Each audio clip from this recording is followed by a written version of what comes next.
Breathe, man. It's okay. I am a little nervous. I'm but I'm good. All right, there we go. All right, so we're good.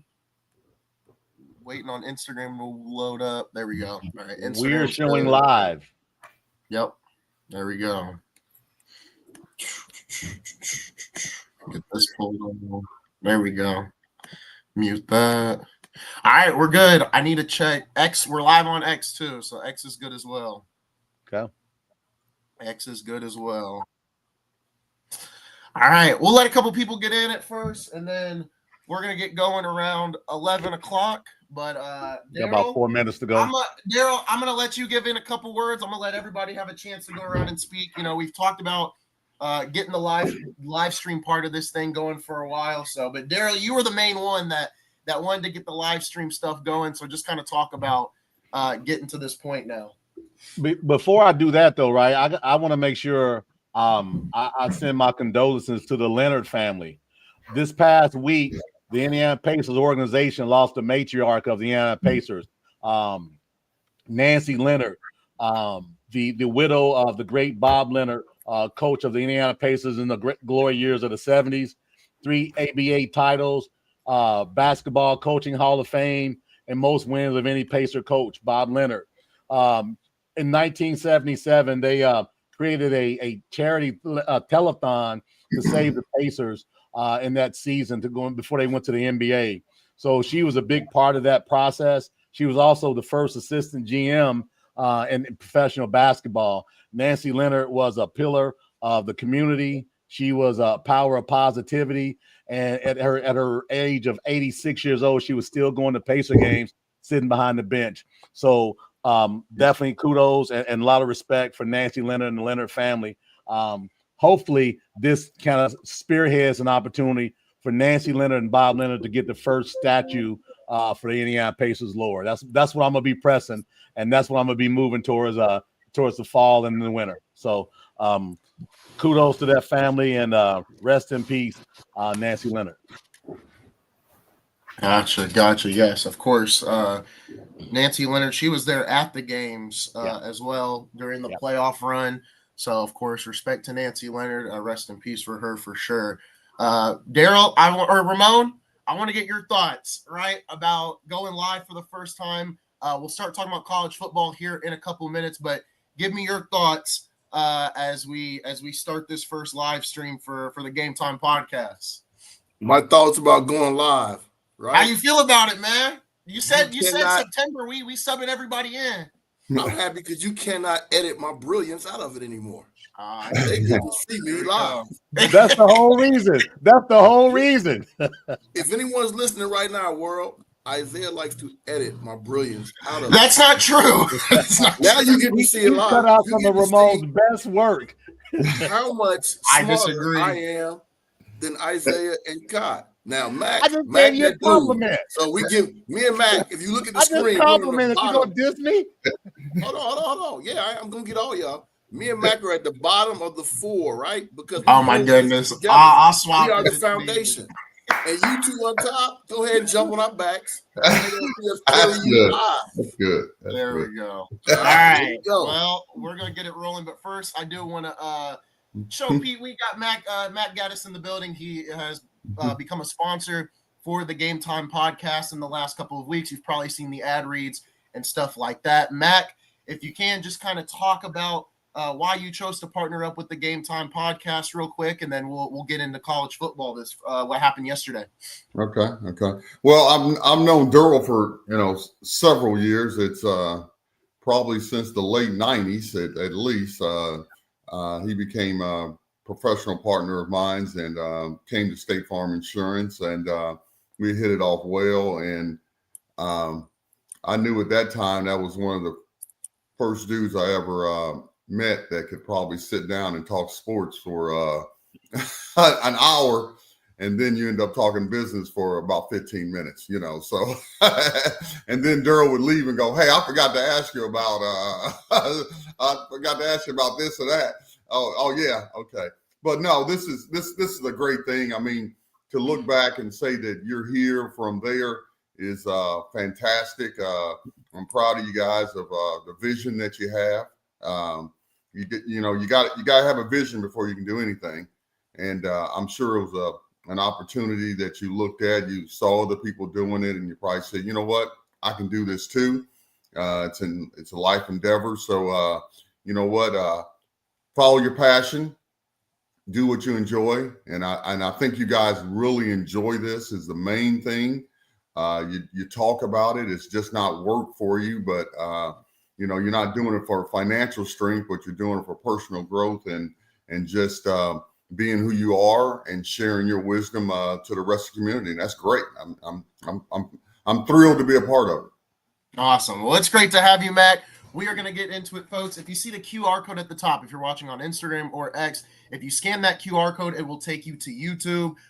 So subscribe to the YouTube channel. That is where a lot of our content is recorded. This live show will be live every Sunday from 11 to 12. That is our plan. If anything changes, follow my Twitter account, follow Darrell's Twitter account. Those will be in the links in the description following the live stream. I will usually give updates out on my Instagram and X if anything is to change regarding the live show, but we have a lot of recorded content as well. So make sure you scan the QR code and go over to YouTube because we have a lot of NFL content that's over there right now. But fellas, it's time to go into it. It's time to talk some college football, and we are going to start this out like normal. I will give the floor to Darrell, and then I'll go, and then we'll give it to Ramon and Matt because Ramon likes to bounce off the both of us. If you're just watching for the first time, that's usually the order we go in. So Darrell, I'll give you the floor first.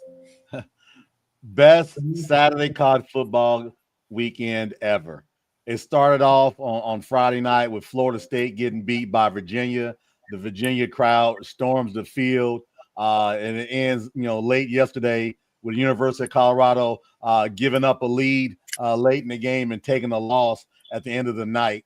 And everything in between was a nice sandwich. You had a little bit of everything. You had some chicken, you had some tomatoes, you had some lettuce, you had some mayonnaise, you had a little bit of everything. And what I really liked about yesterday was the teams that are starting to play those more difficult opponents is starting to show a little bit. Depth is going to matter a lot towards the latter part of the season, and I think the cream is going to rise to the top by the time Week 12 comes around. And I got to give kudos to the Indiana Hoosiers. Toughed out a tough game yesterday on the road against Iowa, a hard-hitting game. They pulled it out, but I think Kurt Cignetti showed that he's worth his medal in those tight games. So I was definitely concerned about him being able to pull out a close game on the road, and they did. So give them kudos for that. Yeah, we're gonna see what happens. They play Oregon. I think they have a bye this coming Saturday, but after that, we keep saying that Oregon's going to beat them. I mean, we keep saying like, well, wait a minute, Oregon's going to beat them. We've said that since week one. That didn't change. We will see. I'll give them a little bit of credit, but I agree. I think Oregon wins. But fellas, I'm going to throw a stat at you since I'm next up. I'm going to throw a couple stats at you. 0-15. Can anyone guess what that 0-15 means? Hey, you need to leave Penn State alone. 0-15. Be careful when you poke the bear because there's some other Penn State stuff going to get poked on too. James So Franklin's be ready. record against top 6 teams since 2016 is 0-15. I've got another number for you. 4-21. James Franklin versus top 10 teams. He's 4-21. And then I've got some other stats.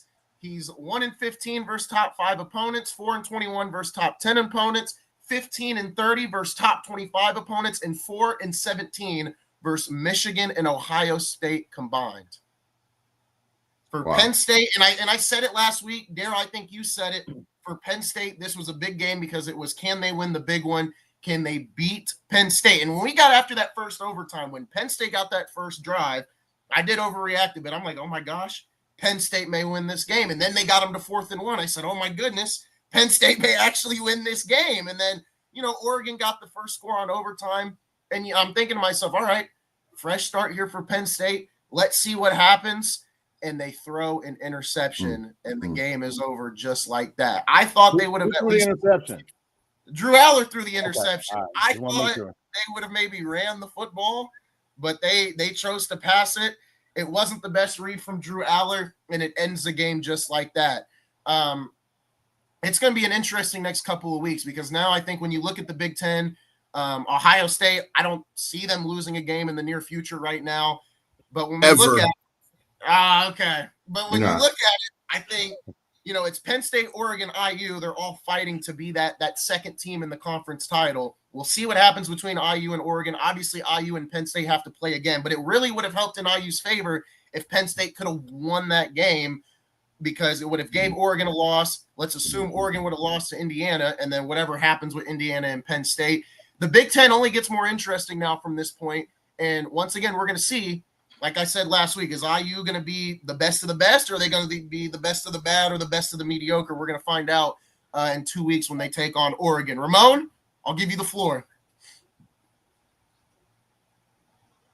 Ramon? Did he freeze? No way, he froze. I said it was going to happen. It's my turn. Yeah, did you not hear me? Yeah, you're Ramon. There you go. Come on, man. Go. It's my turn. Here we go. I believe Cott said something about we're in week 5 or so, and the cream is going to rise to the top, right? That's what you said, if I remember. If I could rewind, I'm pretty sure that's what you said. Well, here's the truth. The cream is already at the top, baby. The Buckeyes are already number 1. What are you talking about, rise? We can't go no farther, and there's no higher than the best, the number 1. All right, we went across town, across country, time zone change, all right, shut down a high-powered offense, and now we're back in Columbus celebrating, all right? We are the cream of the crop. What I enjoyed about this weekend of college football was several different things. A, I was thrilled that my Buckeyes won. B, boy, did I love to see the number 4 and 5 team from straight out of SEC take a L. Man, it made me so happy. I could have went outside and danced in the parking lot, man. That was great. All right. When I saw BYU walk down Colorado, man, I woke up. I went to sleep and set my timer to wake up just to check that score. That made me feel good. I enjoyed this Saturday. The Big Ten is the best conference.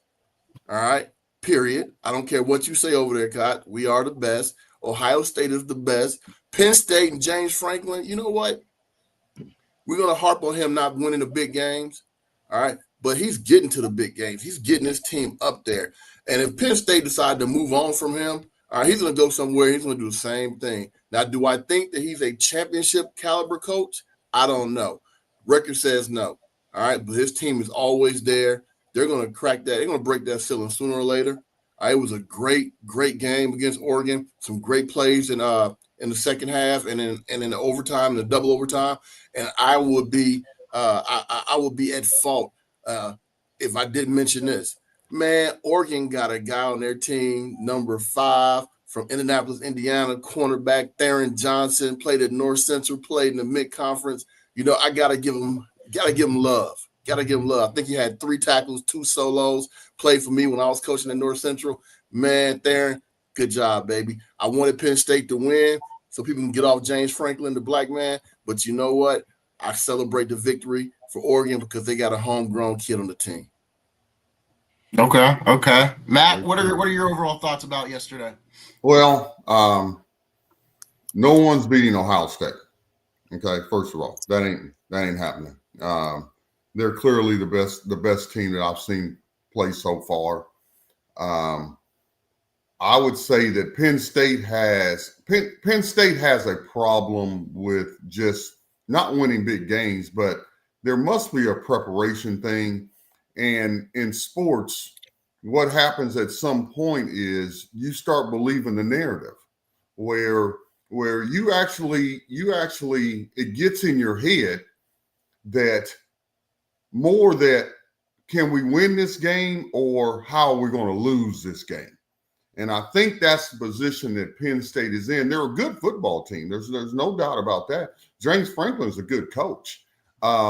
But it's like standing over a 2-foot putt. You're worried about missing it rather than how am I going to make it? And they just got to get over that hump.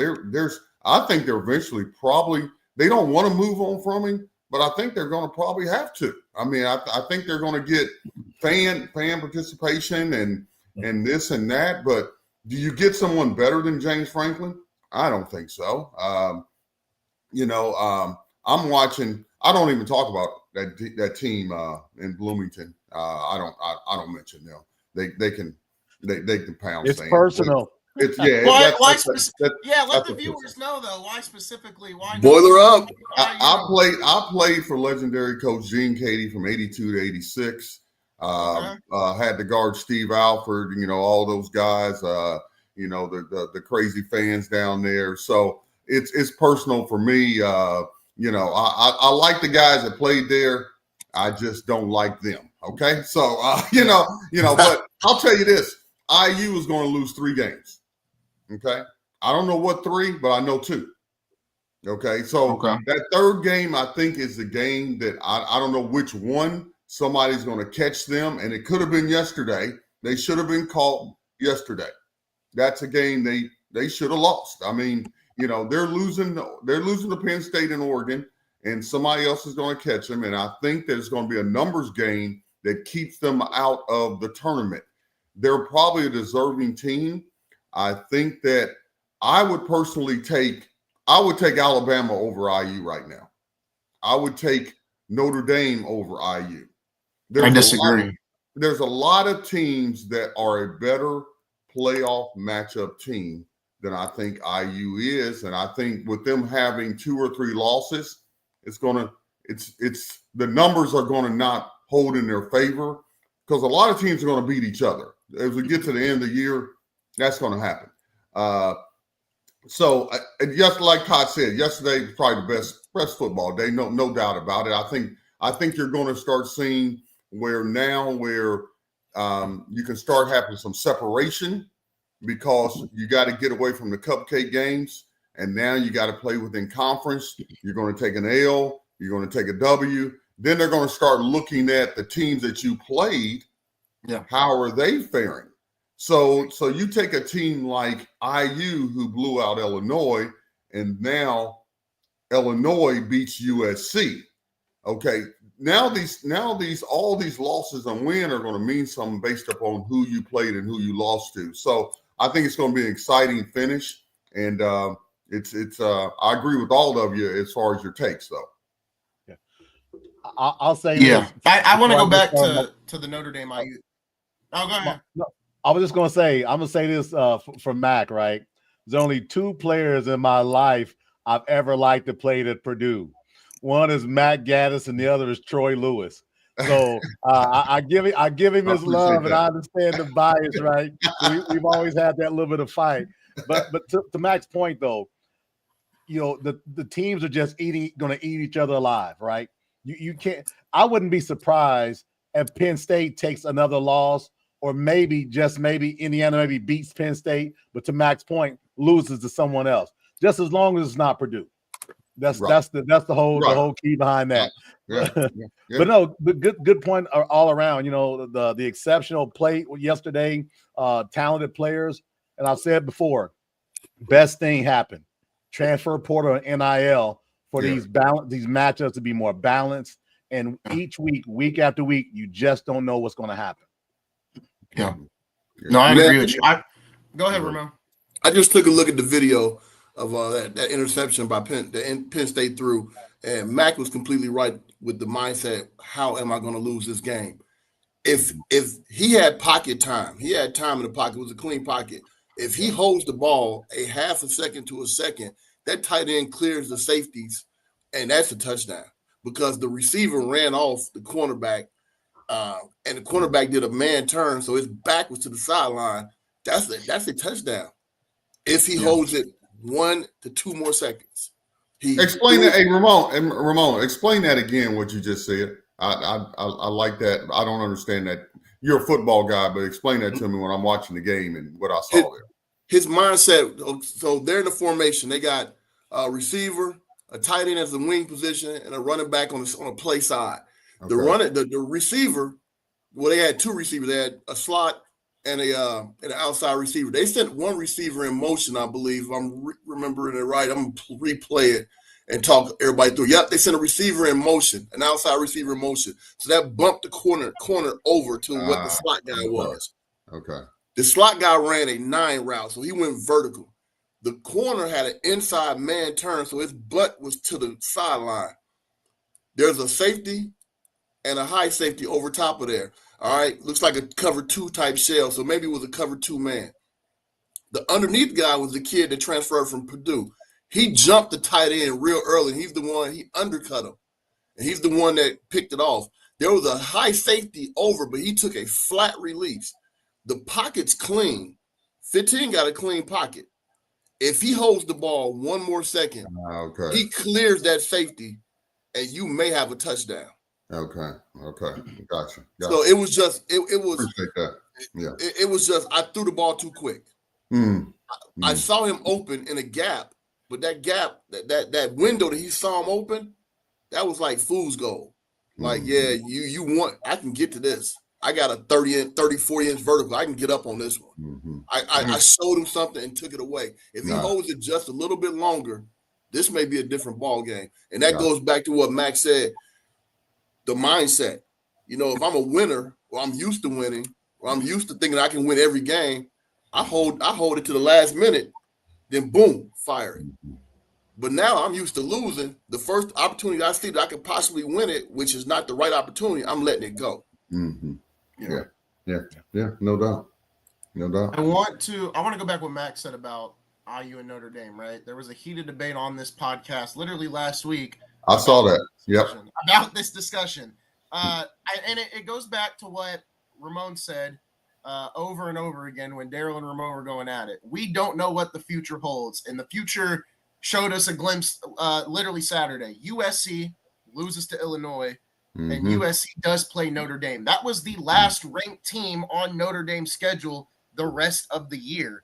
So I think for IU, because we had this same debate last week about IU and Notre Dame, I think it's going to depend on how close does IU play Oregon and Penn State, and would the committee take that into effect over a Notre Dame schedule that as of right now is going to be really is easy for a Notre Dame team with that much talent. For IU, I think it is going to be about playing Oregon and Penn State close, maybe not necessarily winning, but if they can play it close, how much does the committee take that into effect if they're comparing them to a Notre Dame team who, as of right now, is probably not going to have a ranked opponent for the rest of the year. Right now, Sunday, September 28th, that could obviously change as the weeks continue to go on.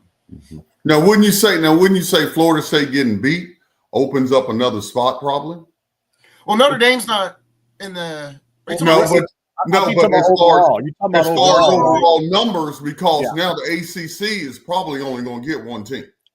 Well, here's the thing: you still got Miami and Georgia Tech, and I think it's gonna be looking at a Georgia Tech Miami type of finish. Yeah, you've got Florida State if they beat Miami next week. Okay, so Georgia Tech played Miami. If Miami beat Georgia Tech doesn't get in. Well, it just depends on their losses too, though. Right, because they got Florida State this weekend. Right, Miami has Florida State. See that's what I love about the competition. 5 years ago you was no big deal, but now Florida State could beat Miami by 10 points, or Miami could beat them by 10 points. So one of them would have two losses in. That means that somebody would get in from the ACC with two losses. Right, they have a guaranteed bid. Correct. Yes. See, I think that's Notre Dame. Here's another thing you got to look at. Notre Dame, if Notre Dame runs the table, right? Right. All right, they're 10-2 or whatever it is. Miami, if Miami continues on the projections that they're in, they're going to be a top 5 team. Yes. If Texas A&M continues, which is a big if, they're undefeated. And we can only talk about what we're looking at right now. They're going to be a top 5 to 10 team in the SEC. Their 2 losses are better than what possibly IU's 2 losses will be. That's true. Oh, you know what? And also, that's a great point. Recency as well too. Notre Dame lost their 2 games the first 3 weeks of the season. Indiana, if we project out, they would probably have those 2 losses at the end. And recency bias matters. They can say, "Oh wait, they just got boat raced by Oregon, or they just lost to Penn State." That's going to be fresh in your minds as well. That's why I say I still think Notre Dame on an even plane is going to be in the playoffs over Indiana. If Indiana loses to Penn State, we've already said Penn State's not a big game program. That is a bad knock for Indiana because you can't beat a team that's not a big game program. So how can we put you in the big games? That's what they'll say. You couldn't do Penn State, so why should we put you in the playoffs? Got you. Good point. If Penn State's the best of the mediocre, I use just the best of the bad in the Big Ten. Isaiah, turn your volume up. Oh, I got you. Hold on. I know what I did wrong. There we go. There we go. Better. But Notre Dame's fan base is much better than IU. That's gonna be that's gonna be a calling card. That's gonna be the cherry on top of it, man. Yeah, that's all brand, that is. Right? Yeah. You got a national brand, not a regional brand like Indiana. You're talking about a national brand. Yeah, that matters. That matters. You guys are, we're looking at it on paper like, hey, Notre Dame may be slightly better, resume may be slightly better, but the money is way better. You check 3 boxes now. Yeah. You follow the money. Follow the money. We can say all we want about money and how it shouldn't be fair, but bottom line is this: in today's climate, it's all about the money, and they're gonna do. If it's even, the nod is gonna be the money team, right? So the cachet team. So I pulled up Georgia Tech's schedule. They've got Virginia Tech at Georgia, or they're at home, at Duke. Georgia Tech play Syracuse at home. They travel to NC State, travel to Boston College. They play Pittsburgh at home. They end the season against Georgia. If they win out, right? They win out and then lose to Georgia. That's 1 loss. More than likely, they would be in the ACC championship right now, because let's assume Florida State loses to Miami this coming Saturday. That would set up the ACC championship game. Georgia Tech would have 2 losses, and I would say, I think Georgia Tech, there's a chance they still make the playoff, correct? With 2 losses? If the loss is against Georgia at the end Miami of the year, in the conference championship ACC title game. Yeah, but that's back-to-back losses though too. Well, the recency bias, it goes back again, right? But it's just, but the committee's shown their willingness to be somewhat biased towards a name. Georgia Tech doesn't have the name in college football. So if they're even, say if it's Georgia Tech, Indiana, and Notre Dame, just saying those 3, right? Yeah. Georgia Tech would be 3 out of the 3. Right. It would be Notre Dame, then Indiana, because of the Kurt Signetti mantra, right? He's doing a lot of talking. Google me, all those things. You got a quarterback in Mendoza who now is a top lead for Heisman Trophy winner, right? So we know how that's going to move every week. But right now, if Mendoza continues to play on the plane that he's playing on, and his name is out there, that'll definitely give them the edge over a team like a Georgia Tech, right? Yeah, because of that dynamic. But they would have to lose, obviously, in that title game, in the ACC title game. Yeah, Ramon, we've talked about Miami a little bit. Are you buying into Miami? Are they a real deal playoff national championship contender 4 or 5 weeks in? Before we get to Miami, I want to say something. I want to revisit something, man. I want to back up, right? My man Max said something that I really, really had to take a look at, and I'm with him. He said that IU will lose a 3rd game. I'm going to tell you who they're going to lose to. Get this, take receipts, Scott. I just deleted Indiana's schedule. We're live. Don't worry. They're gonna lose to Maryland at Maryland. That's not a bad prediction. They're gonna lose to Maryland at Maryland. That's not I wouldn't be ashamed of that, because I love Mike Locksley over in Maryland. Great coach, sat behind a lot of guys down in Alabama before he got his opportunity. That's what they're gonna lose to. I have no problem with Mike Locksley putting an L on Indiana, and I'm saying that here on this as well too. And you know why I like Maryland, and I'm gonna go on record again and say it. I don't care. I'm apologetic. Black president, black male president, black male AD, black male head coach. I like Maryland. I like that. And on top of that, those guys are playing ball too, right? Yep. There's no embarrassment off the field. There's no talks about guys having all these challenges like some of the national programs are, right? You know, so you like that as well. That's about discipline. And he went there when he left Bama as an afterthought.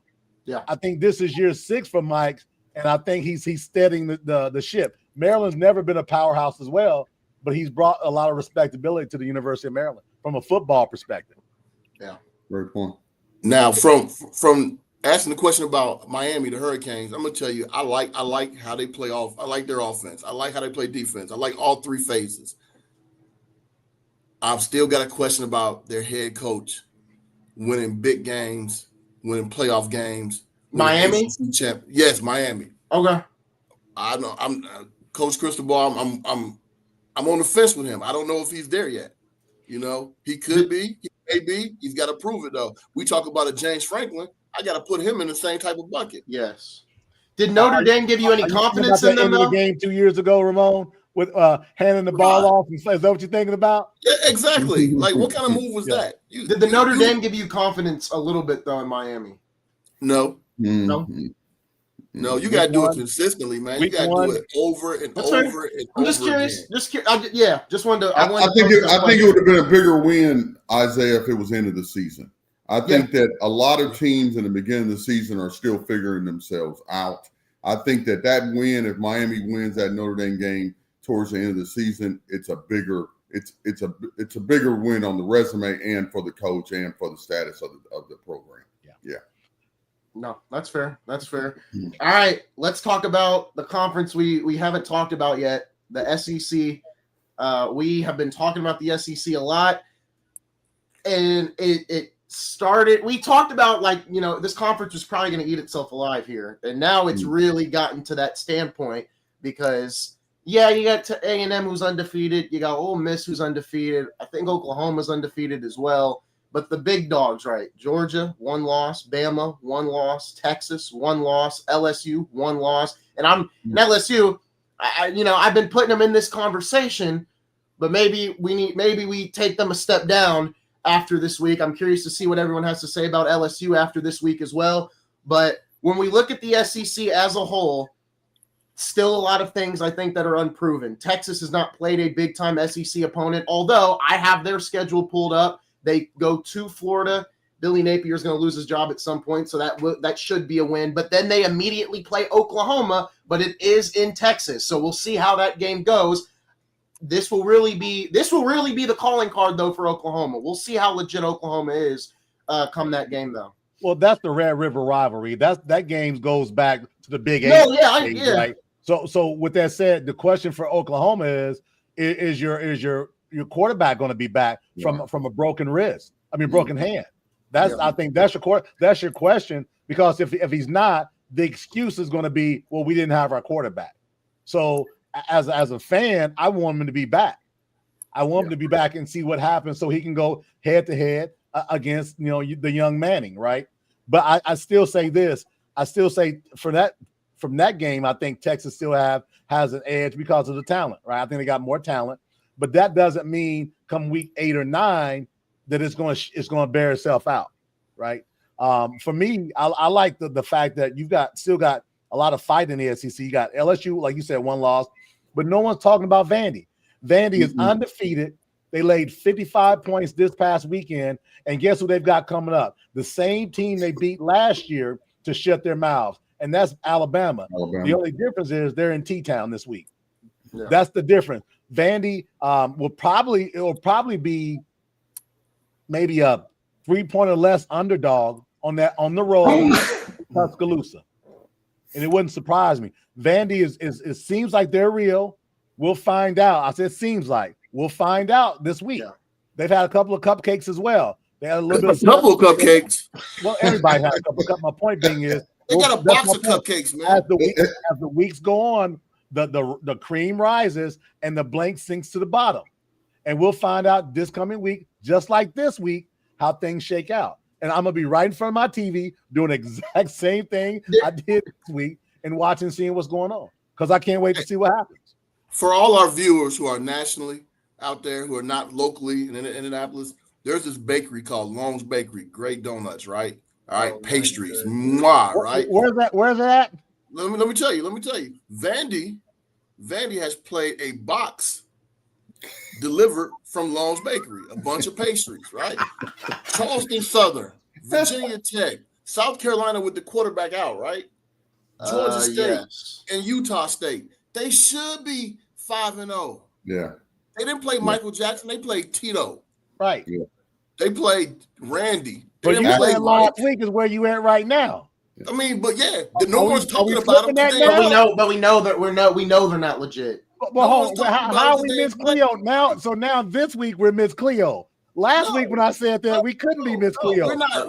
We got to be consistent here, right? You said the guy up in the left corner said we're not talking about him, and there's a reason why we're not talking about him because they ain't played nobody. Everybody's talking about Vandy. If I go out, no one's talking about Vandy. Everybody, no, just because you don't watch it. You watch. I got a 5-year-old granddaughter. If I go out and beat her and her 4 friends in basketball or football, you couldn't. Ain't nobody calling me to go. Turn your ankle. There's no one calling me to go.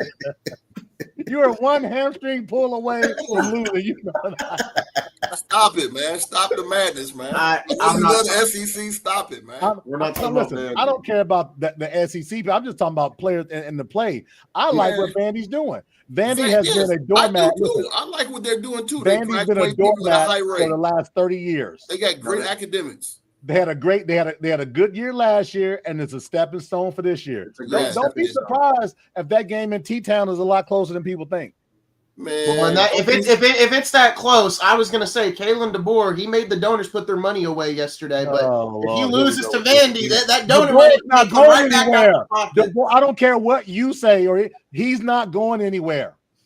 So y'all can kill that talk. DeBoer's going to 1 win away. He's not going anywhere. No, he's not. And you know why he's not going anywhere? Because SEC is mediocre. Alabama. That's it. I mean, try something else, man. Talk about Dabo getting fired. That's more realistic than DeBoer getting Dabo's fired. gone. Dabo will probably be going as well. But Darrell, I did want to give you the floor, right? How'd you feel about that Bama win over Georgia? It was a great win for him. But it's one win. They got Vandy next week. I just can't get all wrapped up into 1 week. You know, because last year, same weekend, they beat Georgia. Then they turned around 2 weeks later and laid an egg in Nashville, Tennessee against Vanderbilt. You gotta be able to parlay that into something. And unfortunately, like I talked about NIL and transfer portal being a great thing, this is a bad thing because these guys start believing themselves. Because a lot of them aren't living in the dorms anymore. They've got houses now because of the NIL money. You know, you got Ryan Williams brought his family from his home city, and he's got a big, I think a 12,000 square foot home in Tuscaloosa, and all his family's there with him. This is an 18-year-old kid who's taking care of his family. I mean, adults and children as well, and he doesn't have any children. And then we talk about why is he dropping those passes? He's got grown man responsibility that they wouldn't have had in prior times prior to the NIL piece. And this isn't just about Ryan Williams. This is about where it is now and how these guys believe in themselves. So instead of going to the dorm, hanging out with people they're your age, you're going home taking care of responsibilities. And everybody's family tell them how great they are. Mm-hmm. Look how great you are. Look how you did. Those are differences now that weren't there, 5, 6, 7 years ago. And that's why I believe in every week is going to be a topsy-turvy weekend in NCAA football. But I love that part. So, yeah, I love the fact that they won. Great. I love it. Ty Simpson played really well. The defense, Tim Keenan came back. Jam Miller came back. Yeah. They played well. I still say Jackson, the left cornerback from Alabama, should be sitting next to Kalen DeBoer every week. There's no reason for him to be a starter in that defensive backfield. He's an absolute liability. He got beat on that sluggo, and also he missed 3 tackles last night. Hey, Darrell, who's better, Simpson or Mendoza at the next level? Oh, man. I haven't seen as much Mendoza as I have seen Simpson, so it'd be unfair. But the way Simpson played against that type of level talent, I would give today Simpson the edge. But Mendoza's got Oregon and Penn State coming up. So that's going to tell a lot on where he fits after that fact. But right now, if I had to stick a water gun to my head, I'd pick Simpson today. Okay. But that could change. Yeah. Okay. Ramon, what were your thoughts watching Bama and Georgia yesterday? I've never seen a Georgia team miss so many tackles in my life. Yeah. Like, that's a question for me. Like, that's kind of like a Purdue team under Coach Katie missing blockouts, man. You didn't see that. Right. Yeah. You didn't see that. Play hard, right, man? There's certain things that you expect from a certain program, and missed tackles isn't one of them. You know, so now I'm wondering if there's something defensively, or is Alabama just that elusive or physical? I don't know. I don't know the answer to that, but that was shocking. I'll share this. Against Tennessee, they missed just as many tackles. It may be that coaching piece that you just talked about, Ramon. It may be something there, because if you look at that Tennessee-Georgia game, Tennessee players are running past Georgia players all game. Broken tackles. Something's going on there potentially.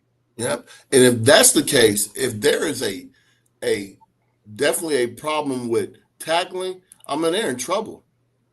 They are in trouble.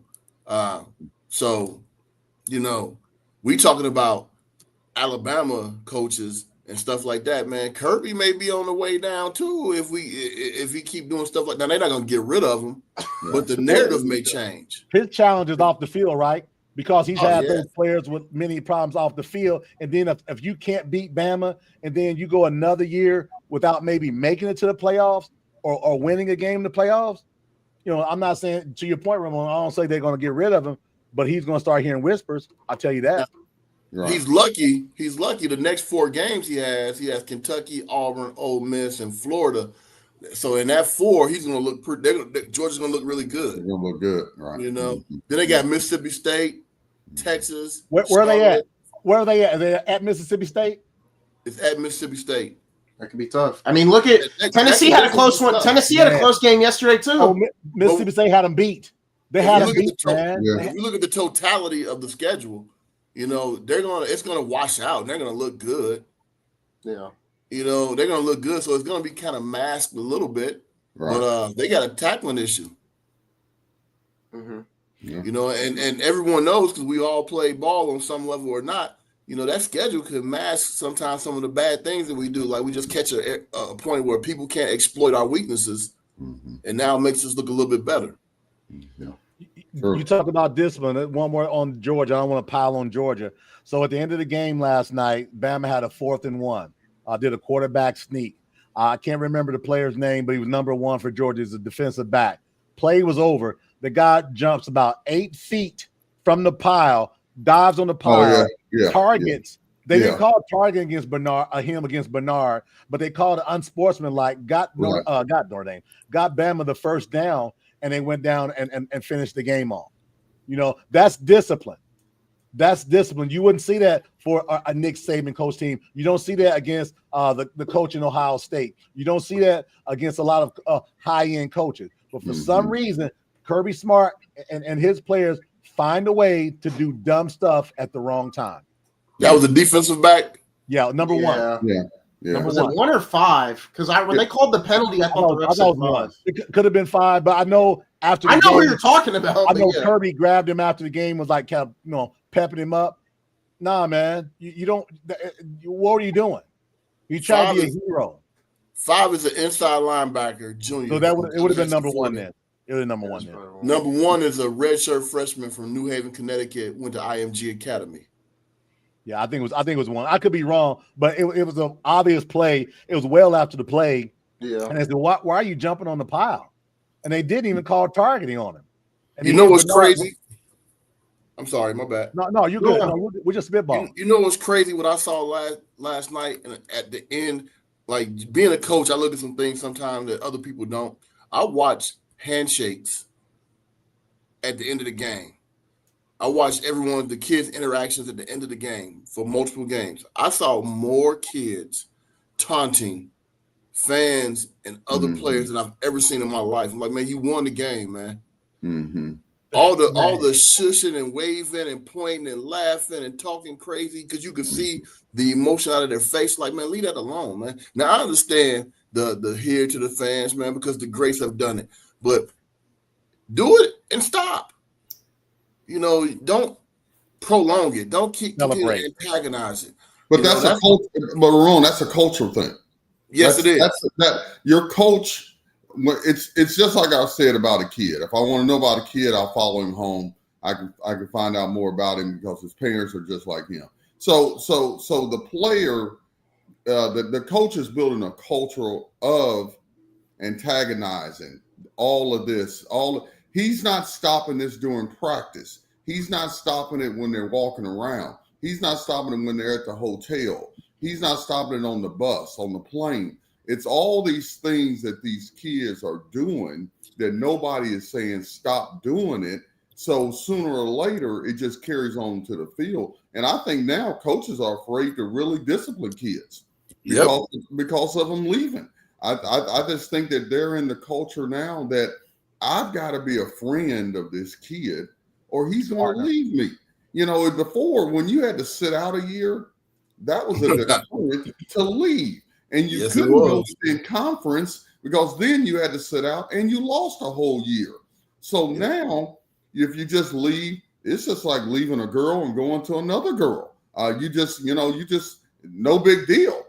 So there's no loyalty from the program. There's no loyalty from the coaches to the players. Everything is a me thing, and that's the way they play, and that's kind of the way they present themselves on the field. And speaking to the way that they're just it's going to carry over where fans throw stuff on, they go into the stands. That's going to happen again. Yeah. Well, we're not too far from that.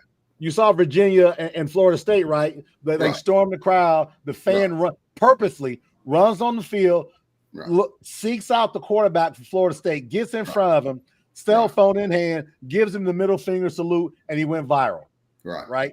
Because it's about show me. I'm going to show you up. And to Ramon's point, you talking about Ty Simpson yesterday. This is your quarterback of your team that just won the game. This is your first year starting. You've been beat out the last 3 years by other players. And you've got the audacity after beating a good Georgia team, but after taking your butt whooping against Florida State, now you're shushing everybody. Hey, why don't you put your hands down and keep grinding? That's why I say these guys, they don't appreciate the satisfaction of winning like that. I showed you, now on to the next. And unfortunately for them, they want to show you something, and they may get their butt shown to them next week.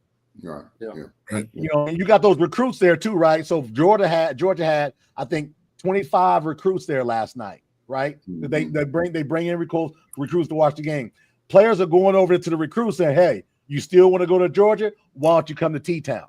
Mm-hmm. That happens as well too, right? Mm-hmm. So all of that plays in a big factor in this. To your point, the culture of where we are today, and I don't see it diminishing at all. No. Yeah. How do we feel about Ole Miss and A&M, right? Both undefeated. Ole Miss obviously got the win against LSU. A&M has the win over Notre Dame. How do we feel about those two teams and where they stack up in the SEC right now? I got them on my thing as third in the SEC right now. A&M. A&M, okay. Yeah, and just because I think, after going up to South Bend and then coming back and being a tough Auburn team. That was a heavyweight boxing match yesterday. I think it wound up being 16-10, if I remember right. Yeah. Heavyweight fight, physical fight again, right? That's a big test. If they can come out of these weeks unscathed from an injury perspective, man, they're gonna be tough, man. They're gonna be tough to beat because they're gonna be. I like their quarterback too. Yeah, I like their coach. Their coach didn't their coach come from Duke, Ramon? I think he left. Who's that? For A&M. I think he left Duke when after they fired oh shucks I know you're talking about $5 million man. Anyway, what about Ole Miss, Darrell? A lot of points. Still don't like Lane Kiffin's in his arrogance. I don't. Lane Kiffin. What that got to do with the team, man? Just because you said Ole Miss. Well, he's a part of Ole Miss. Quit being personal, man. He's a part of Ole Miss. They're gonna score points, but man, oh man, it's just something about Ole Miss that makes me think when it's gonna be a big moment and they're gonna drop the ball. Good team. Was this not a big moment? Lots of talent. Was this not a big moment? Yeah, it was a big moment. I'm talking. This is week 5.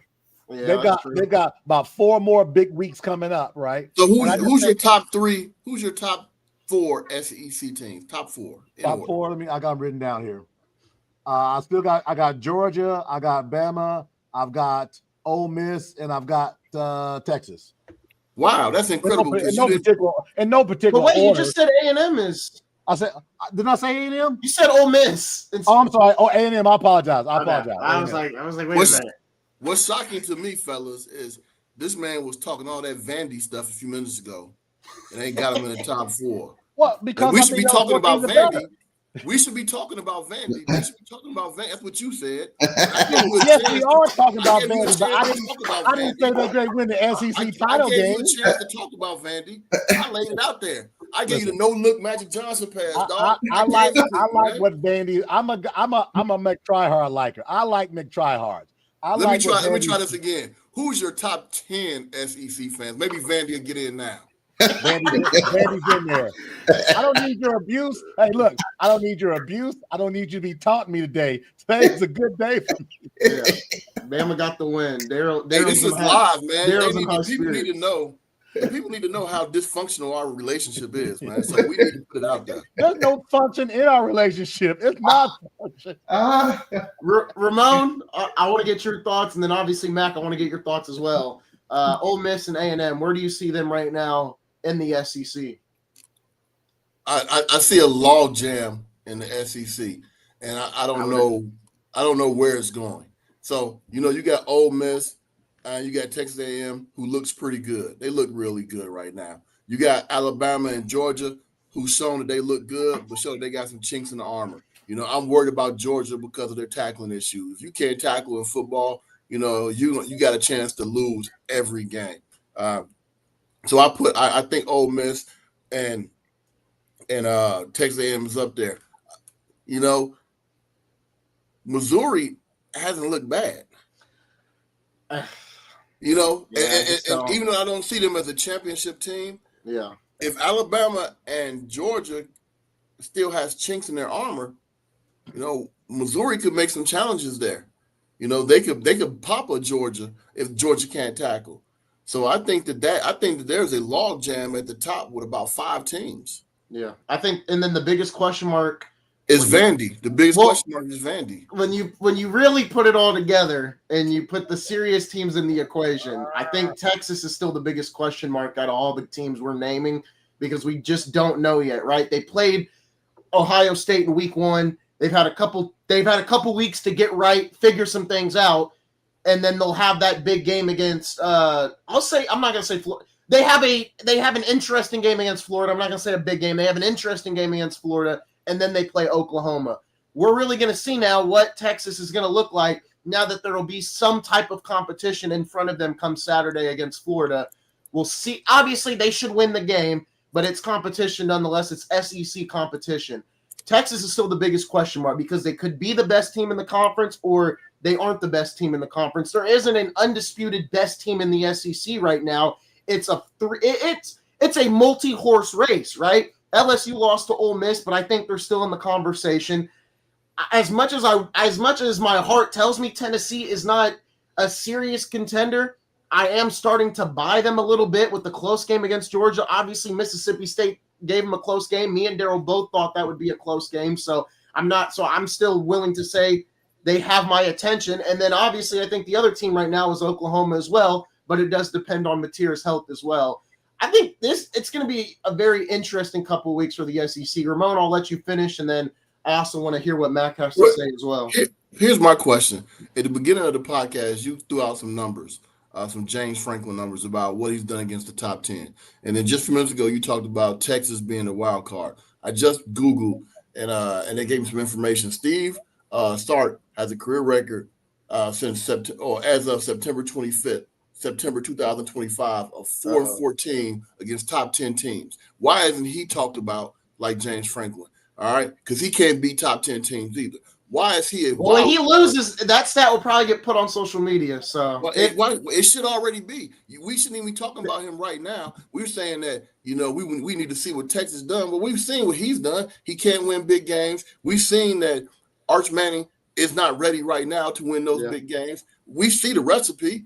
The ingredients are right in front of us, but we're giving them guys passes. Man, he going to have to win a game before I talked about him in that top 5, because right now he's lost in 2021, lost to Oklahoma, 22 to Alabama and TCU, 23 to Alabama and Washington, 24 to Michigan, Georgia, Ohio State, 25, Ohio State. Dude, I'm tired of talking about Sark. No, a good call out on that. You can't rest on your laurels when you were in Alabama winning. So you on your own now in Texas. But I would say this. I just didn't. That's a great stat. I just didn't have the stat in front of me. It starts with quarterback. We talk about Texas is the wild card. Their quarterback is the wild card, and that's the driver because that defense is real. They've got 6 pros on that defense over there. They're real. It's going to be driven by your quarterback. If he plays the way he's played in big games early in the season, Texas is going to be mid in the SEC. Because he didn't look good against the Cupcakes either. He looked okay. That's what I just said. Yeah. That's what I just said. If he turns it on, okay. But if he plays like he's been, they'll finish, 5th, 6th, 7th, or 8th.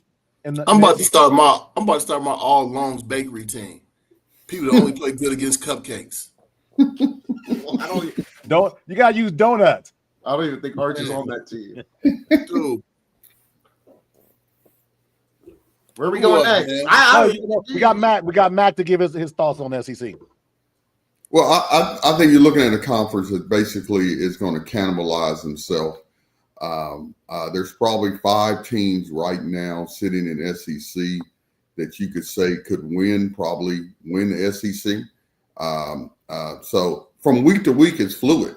Last week it was this team is the best team in SEC. This week is this team. So I just think that conference that conference will not be decided until about 3-4 weeks from now, where it gets closer to where I've at least played somebody else and I've lost to them and I've beat them. And right now it's just too wide open.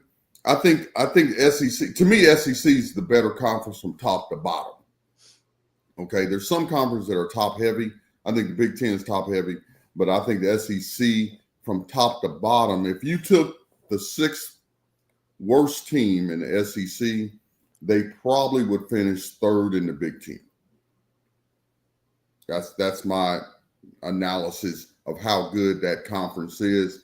They play fast, but I think people don't like Lane Kiffin, so they don't like Ole Miss. They're a good football team. That's all it is. That's all it is to it. Texas is still good. They can beat you. LSU can beat you. Alabama's still good enough to beat you. Georgia can get you. So that conference is loaded. I think where you play, is it a night game? Is it a day game? Is it a whiteout, a blackout? I don't know. They got so many things going on in that conference. It seems like every week it's a circus, So anytime you say, well, who you like between such and such and such and such, people always go, what time is that game? They're playing in Death Valley. Oh, at night? Oh, in Death Valley? No, you can't win. It's not just who's the better team. It's the other factors that go with it, Yeah. So that's why it makes it so interesting for that conference. But it's going to be, it's going to be an interesting finish for them. But I like them all. I really do. It's going to be interesting for sure. I do want to preview next week as well, and then that'll be our last bit here. No, hold on. We're not. Hey, this is but you didn't let me finish. You didn't let me finish. I was gonna say who's got final thoughts about this week as well. I got a final. Well, not a final thought because I want to keep going. Here's my thought. Lincoln Riley. At some point, we talked about Long's Donuts. Lincoln Riley left Oklahoma as the coup de grace. USC backed up the Brinks truck to him, gave him a $50 million deal, gave him a private jet to use about 10 times a year. They bought him a luxury home, luxury vehicles. It's time to start talking about Lincoln Riley as a great quarterback coach. That's it. Because tell me what Lincoln Riley has done from a level, and now mind you, he's got a longer stint as a head coach than Sark does, not more than James Franklin, but he has a history of being the coup de grace. Remember, everybody, Lincoln Riley, we love him, right? What has Lincoln Riley done from a winning perspective other than using his tutelage for quarterback play? Great. No, not there. They brought him to USC because they thought he was the young Pete Carroll. He is laid a dud at this point. Maybe it's because they went to the Big Ten and the Pac-12 was blowing up. But I don't see what Lincoln Riley has done to garner no heat on him as a coach at USC. So it's time to start talking about him as a great quarterback coach, maybe not a great head coach. Yeah. That's my take on Lincoln Riley, especially after looking at yesterday's game. No, that's a good point. That's a good point. Before we continue on that, I do want to give a big thank you to Matt. He's going to be heading out here in a few minutes. So I want to give thanks to Matt for coming on the live stream. He is still supporting the GameTime podcast. His number is down there on the ticker as well. There's also some info that'll be in the description about Mac. If you need some insurance help, you can contact him. His info will be in the description on YouTube and then also in ad reads and stuff like that. But Matt, once again, we appreciate you coming on the live and we appreciate the support you're showing. I appreciate you guys, man. For the GameTime podcast. Good talk. Thank you. Man. We appreciate it. Yes, sir. You have a good one. See you. Bye. All right, Matt. Take care. Ramon, was there anything you wanted to add on the Lincoln Riley piece? He's Lincoln Riley, man. Like, what are we gonna say? Like, I don't remember what he's done ever to be put into that elite category. Like, I think we just kind of put him in that, like, hey, go here, jump in his contract up, Ramon. I know his contract is crazy, man, but I don't understand, the hype. Yeah, when did we start wanting to talk to him like he's Saban, like he's Urban, like he's these guys, man? He's never been that. He's never been on that level, and we put him on that level. We put him on that pedestal. What was it? Was when he was at Oklahoma, he produced. Did Murray win the Heisman? I know Baker won the Heisman too, didn't he? Right? Murray, Baker, also Jalen Hurts was a runner-up. Also Williams, who's in Chicago. They all won the Heisman. Those are his guys. They all went to the NFL. And then obviously you got Caleb Williams, and that was. But I think for Williams at USC, it wasn't more about Riley. I think it was more about Williams himself at that point. It was about Riley because Spencer Rattler was the starter there. Yeah, who got hurt, and Williams came in and took his job, which made Spencer Rattler transfer to South Carolina. And then that's when Lincoln Riley got the big kudos to go to USC. And he took Williams with him. Yeah. So I'm gonna read it. 10-year, $110 million deal, $200,000 increase per year, championship bonus, also fully guaranteed home and such conference and a vehicle as well. Yeah. Oh my goodness. Yeah. I just I don't know what it was about Oklahoma, but he saw a lot more success in Oklahoma than he has at USC. And I think that has to do not only with just, I think the Pac-12 going away hurt West Coast football in general. I get it why he went to USC. Hadn't heard Oregon. That's true. It's something about other than Oregon. I just don't. I think he should have stayed at Oklahoma. Maybe he didn't want to go to the SEC. He had 110 million reasons to not stay in Oklahoma. I don't know if the USC experiment's going to work out in his. I don't think it'll ever work out. Well, that's why we keep talking about it's a money game, right? They're mad at the NIL and the players getting money. This coach just did highway robbery against USC and nobody's batting an eye. But you let a player get $2 million and then he drops 3 passes in a game and everybody wants to get rid of the kid. Yeah. You had one game. This guy's had 3 years now. Yep. This is 4 year. This is year 4, I think. So my point being is the coaches should get the same heat as these players because those players, they should be happy they got a scholarship. That's what they deserve.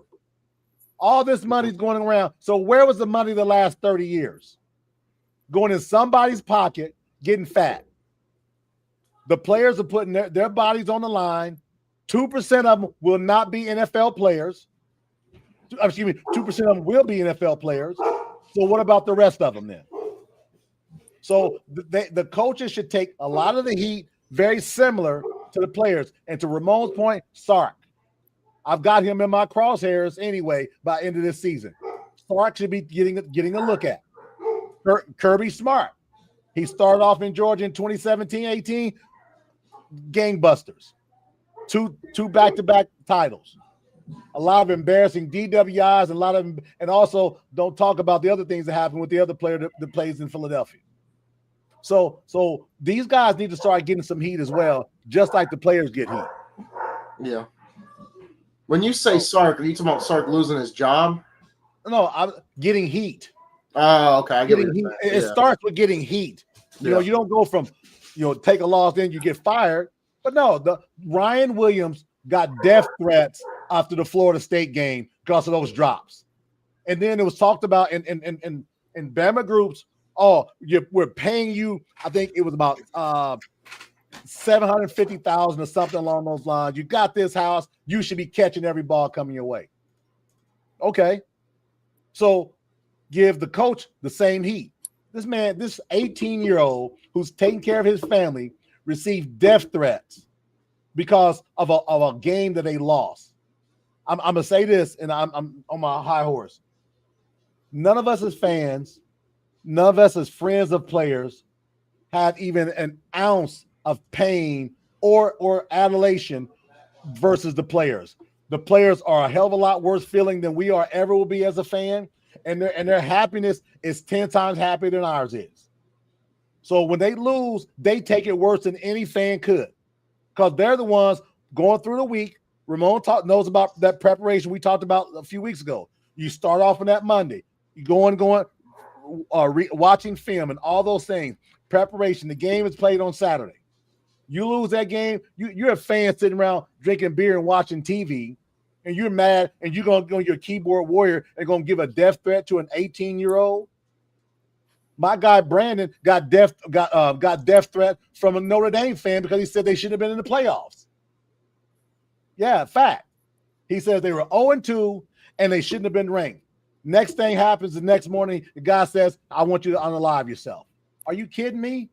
You know how real mental health is, and you're taking it to that extreme?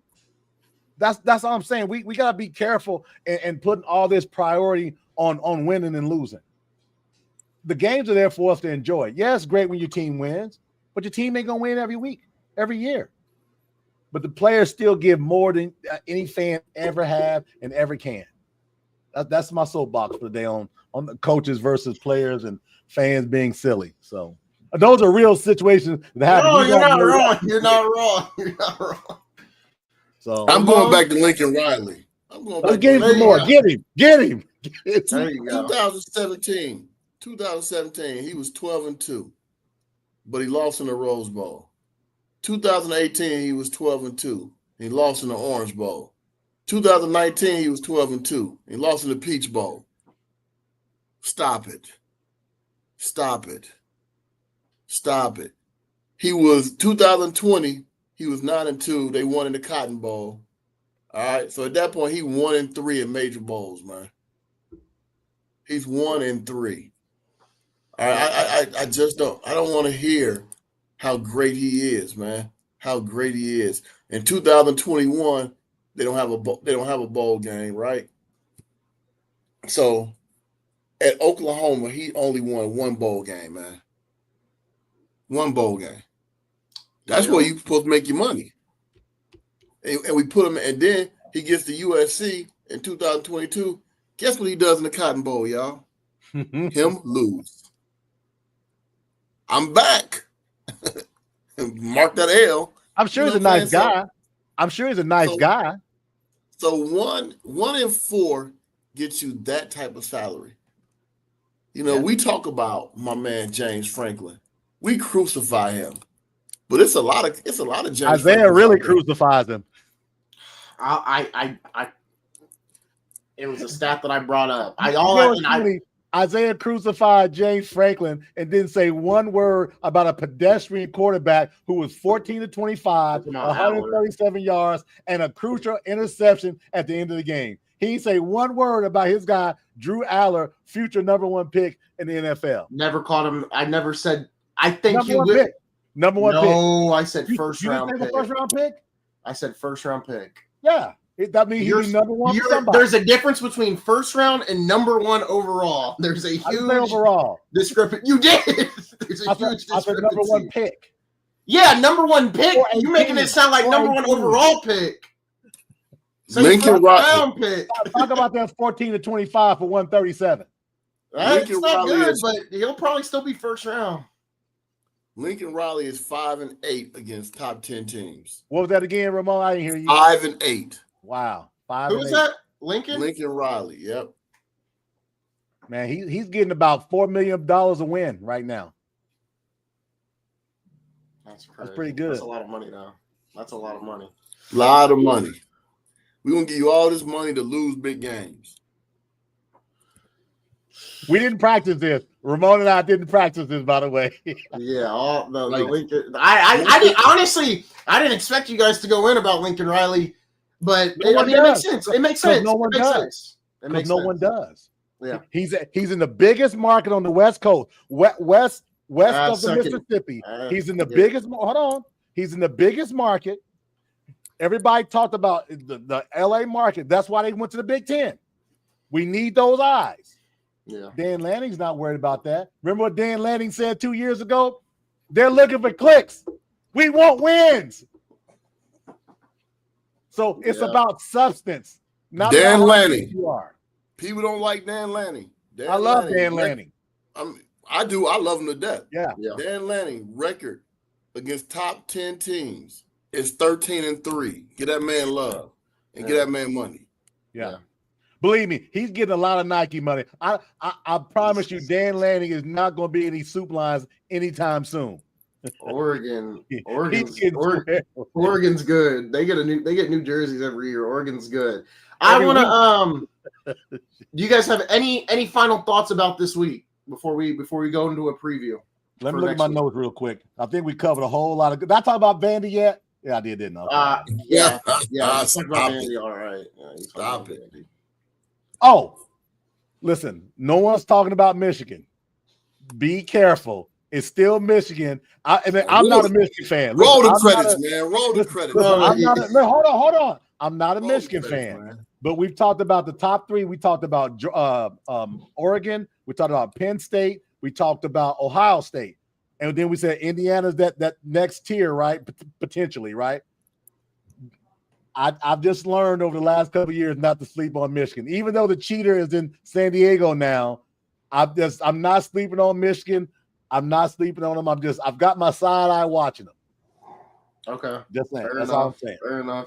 Next Saturday, we'll move into that, and then maybe we'll talk about some ranking or just look at the standings as well to kind of end this live stream off. Once again, thank you to Matt Gaddis for joining us here for the live stream. Everything else, if you're watching on Instagram and X, I've been keeping up with it. People are popping in, popping out, so it's all right, all good. If you want to watch on YouTube, scan that QR code. Subscribe to the YouTube if you're watching on Instagram or X. We've had a little consistent base of 10 to 15 viewers I'm looking at. So, and then Brandon just commented. I'll go ahead and pull that up real quick. Greetings from Mexico. So thank you to Brandon for watching that, our friend over at Crossroads Sports. But fellas, I want to get into next week a little bit, right? We've got some interesting matchups. I'm going to run down just a couple that I'm seeing off the top of my head here. So we've got Mississippi State 4-1. They're taking on a 4-0 Texas A&M. We've got a 3-1 Texas taking on a 1-3 Florida. We talked about that already a little bit. Undefeated Texas Tech versus undefeated Houston. We did not talk about the Big 12 much in this show today, but I'm still going to keep my eye on Texas Tech, especially with how many teams lost in the top 10. They will probably be in the top 10 when the AP poll drops. Ohio State, they take on a 3-1 Minnesota team. I don't think that'll be close. 5-0 Iowa State takes on 3-1 Cincinnati. So you talk about the top two teams in the Big 12. They've got some interesting games this week. Looking on later into the day, Darrell already brought it up. 4-0 Miami versus 3-1 Florida State. And then you got Georgia taking on Kentucky. It's at Georgia. Notre Dame takes on a Boise State team that made the playoffs last year. We'll see how interesting that game could be. But after that, obviously you got Bama and Vanderbilt, but a much more calm week in college football compared to last week. I think the games that I'm interested in, Mississippi State and A&M. I think another game that I'm interested in, just because of the coaching names, is Clemson and UNC. I don't really need to do much explaining there as to why. Iowa State and Cincinnati, and then Miami and Florida State, I should say. Those are kind of the games I'm looking at. And then for Darrell's sake, everyone's going to be watching Vanderbilt play football. because they're the marquee. That's going to be the highest rated game this weekend.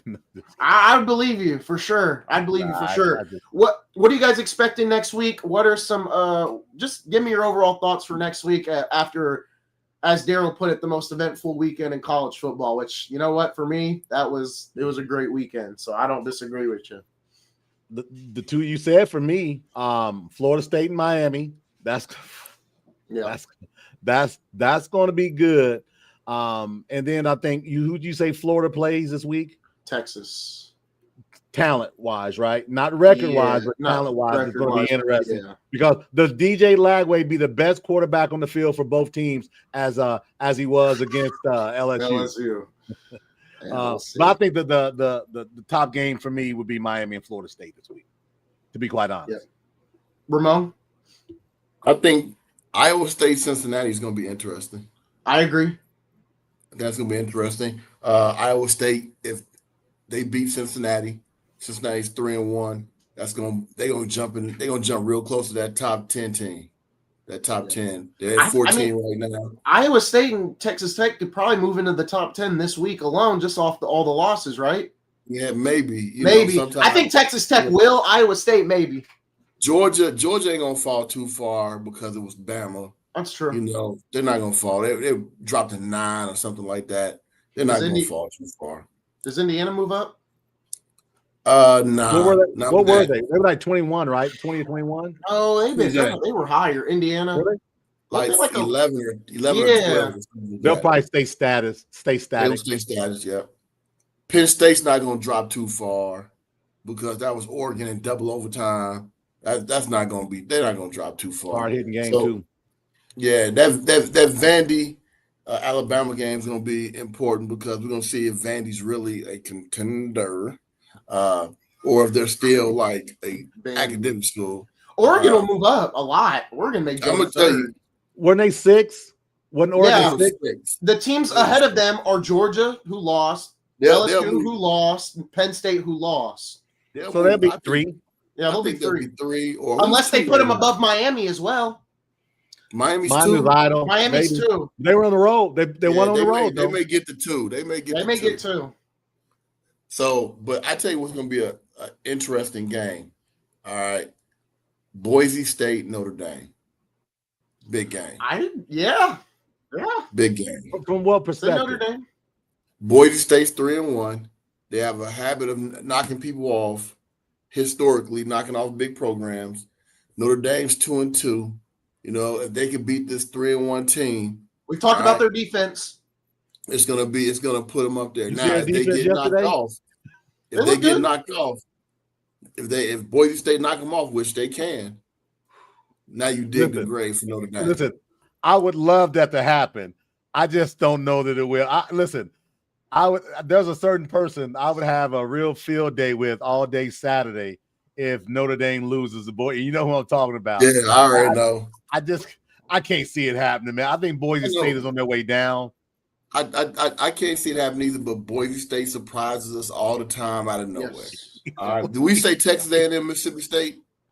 Yes, I did. Yeah. I did bring it up. We said they're in Starkville. They're in Starkville. They're in A&M. I thought you said they were in Starkville.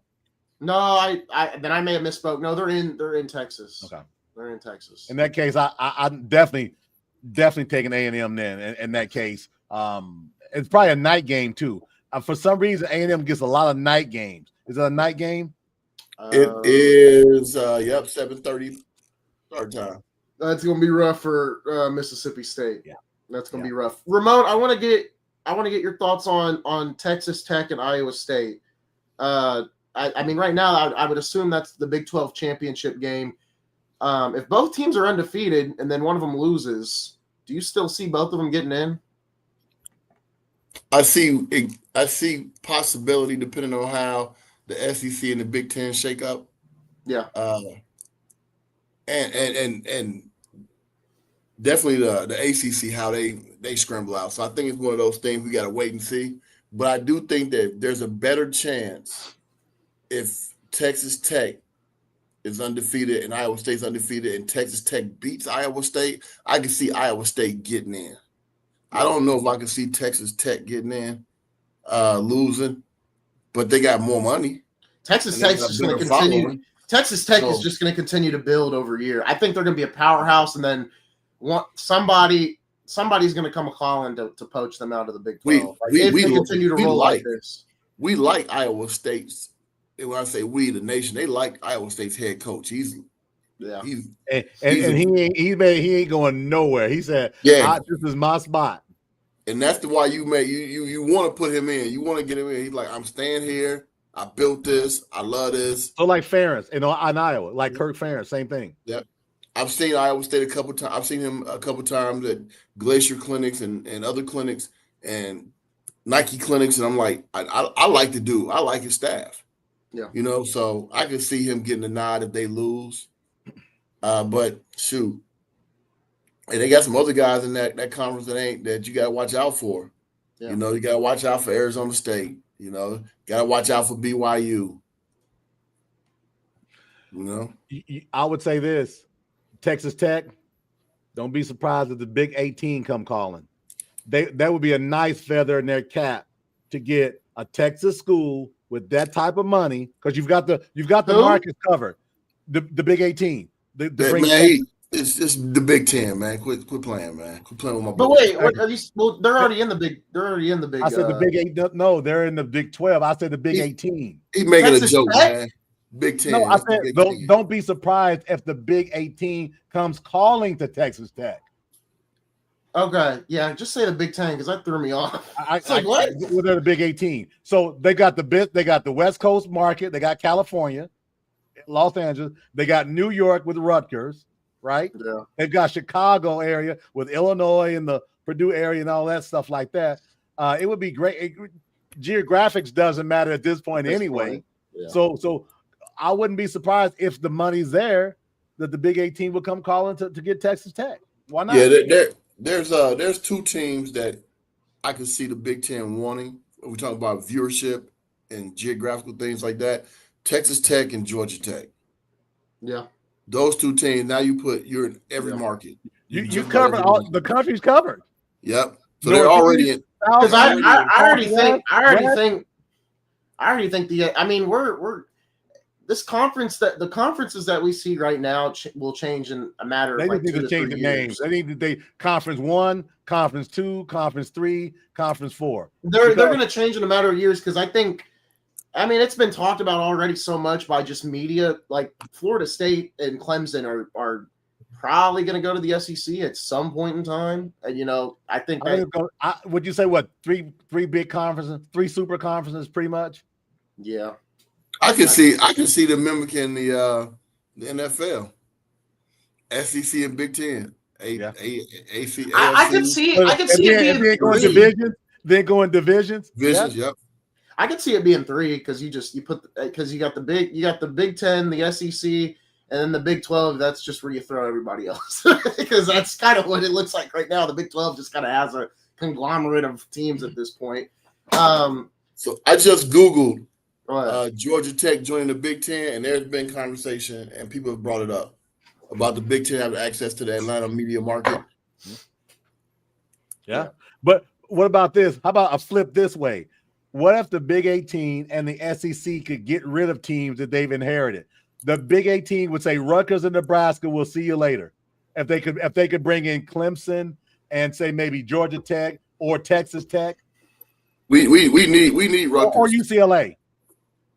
We need Rutgers. Or UCLA. How about that?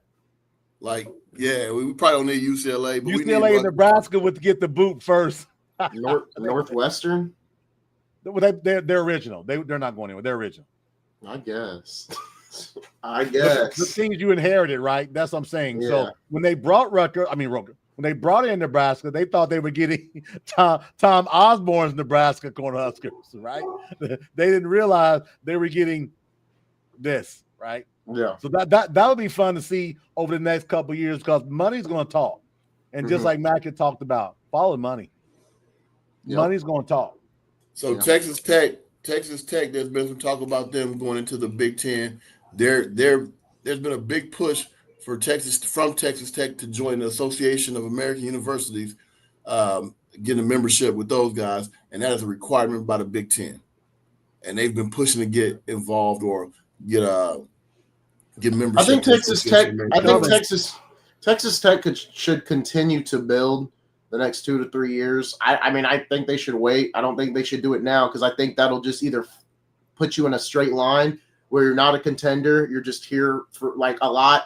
I think they should continue to build in the Big 12, continue to win, continue to let that money stack up so you can bring in those big name recruits, make all these different renovations and upgrades and whatnot, whatever you got to do. They're probably doing it right now, and then go to the Big 10. And then, you may not be as good when you first get there, but then you can continue to build off that success you had in the Big 12. They got record TV ratings, y'all. Record TV ratings right now. Big 10 right now will be the move. Don't wait. They should get out right now. It would be just like when A&M went to the big to the SEC. But that was to get away from been a middling organization, Yeah. But the money was real. And guess what's happening now? Jimbo Fisher. That's who they fired. That's what I was talking about. Jimbo Fisher. It just hit me. The money was still and it's growing. Now look at A&M. Yeah. And Texas Tech would be in the same dynamic. Yep. So to your point, I would go now. I wouldn't wait. Yeah, that's fair. I'd like to see them build their program up because I don't know. I wonder how much it would plateau them if they went to the Big 10 and after a 1 year of being good. That's just kind of my worry for them. The money's going to be consistent, though. That's the thing. Yeah, that's true. They've decided to put money into the program now. Yeah, I mean, every program put money in, but they weren't. But they're investing like a You're right. Yeah. Now that's different. Yeah. And I think that'll be a nice infusion for the Big 10. Yeah. Well, fellas, I want to hear some final thoughts as the weeks continue to roll on about the season. Just give me your final thoughts. I'll go first, and then I'll let you guys have the floor. I think I'll start off with props to Alabama winning that game, keeping it close. They controlled the game for most of the stretch. I got it. Like you said, I got to give credit to Ty Simpson. I thought they did pretty well. Props to Indiana. I think the win against Iowa, especially with how close it was, I think it made me realize that was a big win because if they would have lost and then say they lose to Penn State and Oregon, you're probably out of the playoffs. So props to Indiana on getting a tough win because that's the best definition of a trap game, and they were able to win it. So props to them and props to Iowa. They were tough as well. And my final thought heading into this one is, was that the last, I'll call it Kellyism from LSU this year? I don't think it is. We'll see what happens as the weeks continue to roll on. But rough loss for LSU, big time win for Ole Miss. The SEC, as Matt said, it's going to take a couple more weeks before we really see who's contenders and who's pretenders. Darrell, Ramon, go ahead. Your guys' final thoughts before we get out of here. I always like to finish with Brian Kelly. It does my heart so much good to see him losing his blank every time there's adversity. At the end of the game yesterday, the defense for Ole Miss had substituted. Nussmeier was under center. He called timeout because the play that they called, they were going to run into a trap. This dude loses his mind on his veteran quarterback, goes off on him for like 30 seconds. And then when Nussmeier finally is able to get through to him, he apologizes. You can read his lips. He apologizes and says, okay. And then he goes into the coaching. But at that point, the timeout's almost over. What he does, instead of him trying to understand the situation first, he wants to react. Just like he did last week with that reporter when he says, why are you not able to run the ball? Instead of saying, well, hey, we struggle in this area, he says, why are you worrying about us running the ball? If you saw the game yesterday, you know why he's asking about running the ball. Because you can't run the ball. And you got a pedestrian quarterback who tried to explain some things to you yesterday, and you didn't want to listen. It does my heart all the good in the world if Brian Kelly loses 3 or 4 more games, but LSU signs him to a lifetime contract. I want him staying in LSU because it will determine the doom of the LSU Fighting Tigers. And I know some of my people are watching that are LSU fans, and you know what I'm talking about. Please sign him to a lifetime contract. That's my take from my end for yesterday with Brian the Great Kelly. Ramon, final thoughts? My final thought is the same thing as my original beginning thought. OH. I know. There we go. Yes, sir. I got you. No worries. The cream is at the top, man. We can discuss and podcast and speak about college football. This is the Ohio State Invitational. You guys are all allowed to come to our playoffs. We're just here. We're just here watching. We're just here and watching. Participate. You are co-stars. All right. Read your line. But Vanderbilt, Ramon. Enjoy your scene. Fun fact. I just saw it or something. I just saw it. Vanderbilt and Alabama. It'll be the first time the two teams will play as ranked competitors since 1937. Man, see who talking about that, man? Dude, if the NCAA football is the Temptations, man, we David Ruffin, baby. We are the Temptations, man. Hey, do me a favor. Tell my boy Caleb to tighten it up a little bit. Tell my boy Caleb to tighten it up a little bit, Ramon. Man. Could have been, it was a little maybe overlooking. Don't get me going on Caleb Downs, man. All he do that's my man crush. That's my man crush. But boy, he kind of let me down a little bit yesterday, man. Listen to his new role. He's okay. All right. You gotta look at Caleb. He's had three different defensive coordinators in 3 years. All right, He's played three different systems. Listen, he's the truth. We know he's the truth. And the Buckeyes are the truth. Period. There it is. In the story. You can cut the line, man. We out of here, y'all. That is going to do it. That is going to do it, folks. Once again, big thank you to everyone that made it. You know, if you watched for an hour, 30 minutes, or if you watched for 5 minutes, we appreciate you guys. Next week, we'll get right into it. You know, we'll start the live. We'll get right into it. But since this is the first one, gave the fellas and myself and Mac a chance to speak about, you know, just how far we've come, how we've gotten to this point. But next week, we'll get into it. We'll get rolling. We appreciate it. I'll have to do the numbers, just see how many people are watching on each platform. And Instagram, people were popping in, popping out. But we appreciate all the love. All the love. We will be back next Sunday. We have it listed from 11 to 12, but if we go beyond, it does not matter. Go enjoy some NFL football. Me and Ramon, or me and Darrell, or all three of us, hopefully will cover it tomorrow. That'll maybe a live stream, maybe a recording. We will have to see. But that is going to do it, folks. We will see you guys next week for more Game Time Live.